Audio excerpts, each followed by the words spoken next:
Today, I'm going to introduce you to a very interesting concept. And this concept is you are the CEO of your own company. Now, what do I mean by that?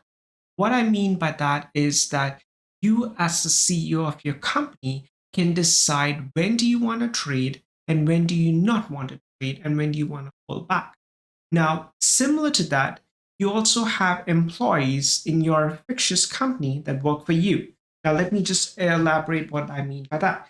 So, you have your the CEO of your company. So, say this is you are the CEO, and you've got a managing budget of say, just to make sure it's like with everyone's terms, you've got $10,000 of capital that you could invest into your employees and run it as you see fit.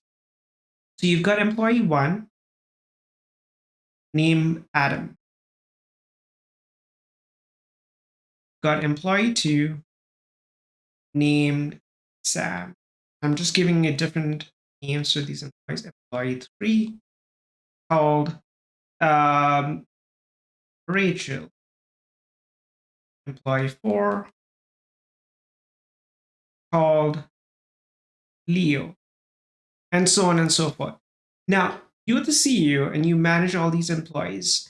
Now, if this employee does well, you promote him, give him a better opportunity, increase his pay, let him do bigger tasks that he's doing. If employee two does well, you promote him, give him a better pay. Employee three doesn't do well, you can fire him or her, let go. Employee five, again, fire. And what I mean by this concept is that employee one is, instead of Adam, is now Tesla. And if employee one does well and Tesla does well, you increase the position size.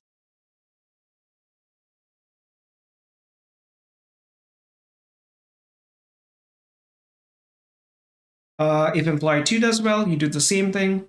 If employee three doesn't do well, you just sell, assuming that you bought first. Employee four doesn't do well, you sell the position at your stop loss. So what I'm trying to show you through or elaborate through this concept is that you, as a CEO of your company,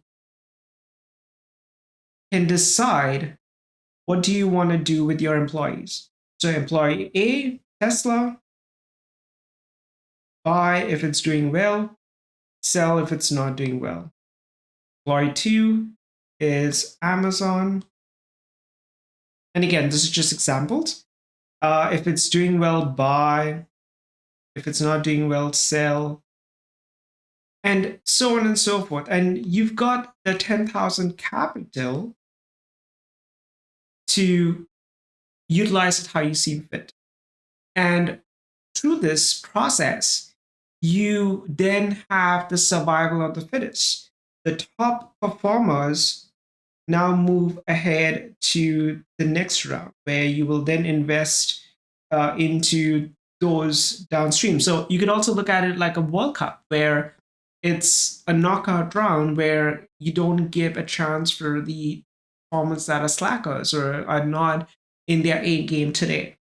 And similarly, you will have like X, Y, Z, and this contender will come through, and you'll have another one year, and they will also come through. So you have like top performers from all streams coming together, and you will then narrow down your positions and find the top fit. Now, it doesn't mean that you just have at the end just one employee performing for you. No, you'll have still many more. But what you would do is you would just narrow down to the top performers and let go of the performers that are not performing to your level and your standard. And your standard could vary. Your standard could be like, I want my employees to give me 10% gains on an annual basis. So that could be your standard. It could be, if you're a shorter term trader, you could be like, I need my top performers to give me around 30% a month. And this is realistic as well for certain traders.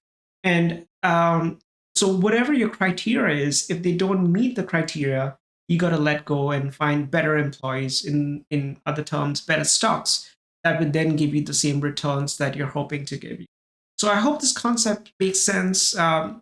It's very simple, and it's just trying to marry the concept of being a CEO of a company and managing a set of employees with the concept of trading and managing a set of trades and deciding which one should go first and which one should go second. Who should you invest more of your money and capital in?